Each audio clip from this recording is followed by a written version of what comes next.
महाभारत युद्ध के दौरान जब भीष्म पितामह बाणों के शैया पर लेटे थे, तब कर्ण पितामह से मिलने गए थे।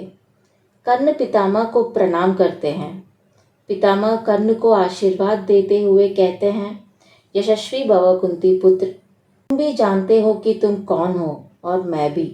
अगर आप जानते थे कि मैं कौन हूँ, तो फिर मुझे युद्ध में भाग लेने क्यों नहीं दिया पितामह? पितामह कर्ण से कहते हैं, इसके दो कारण हैं पुत्र।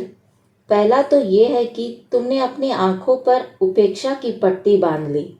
हे पुत्र, आंखों पर पट्टी बांधकर रणभूमि में किसी शूरवीर को नहीं भाग लेना चाहिए। दूसरा कारण ये है कि यदि तुम युद्ध में भाग लेते तो अर्जुन और तुम में से कोई एक ही बचेगा, और मैं ये नहीं चाहता कि तुम में से किसी की भी मृत्यु हो, क्योंकि तुम दोनों जैसे शूरवीर बार बार जन्म नहीं लेते।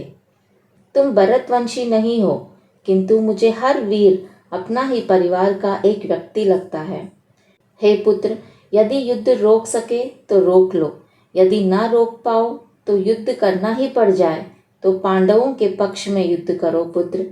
कर्ण कहता है, यदि मैं पांडवों के पक्ष में युद्ध करूं तो दुर्योधन के नमक का ऋण क्या होगा पितामह? और आप तो वचन का मूल्य जानते हैं, इसलिए दुर्योधन के पक्ष में युद्ध करने के लिए मुझे आज्ञा दीजिए। दुर्योधन के पक्ष में युद्ध करने के लिए आप भी विवश थे और मैं भी विवश हूँ।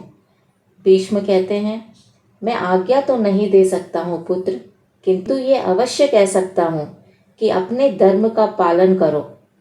हे पुत्र, धर्म क्षेत्र में हर व्यक्ति अकेला होता है और उसे अकेले ही निर्णय लेना पड़ता है। इस धर्म क्षेत्र कुरुक्षेत्र में जितने भी योद्धाएं एकत्रित हैं, वे चाहे किसी भी शिविर में हो, अकेले ही हैं, और अकेलेपन का अर्थ तुमसे अधिक कौन समझ सकता है पुत्र। इसके बाद कर्ण पितामह को प्रणाम करके वहां से चले जाते हैं और पितामह कुंती को याद करते हुए कहते हैं, कर्ण जैसे महावीर की माता होना भी बड़े गर्व की बात है। दोस्तों, मैं आशा करती हूँ कि आज की ये प्रस्तुति आपको पसंद आई, और इसी तरह के पौराणिक और आध्यात्मिक कहानियों को सुनने के लिए कृपया मेरे चैनल को सब्सक्राइब कीजिए और ज़्यादा से ज़्यादा इसे लाइक एंड शेयर कीजिए, और कमेंट करके ज़रूर बताना कि वीडियो कैसी लगी। धन्यवाद।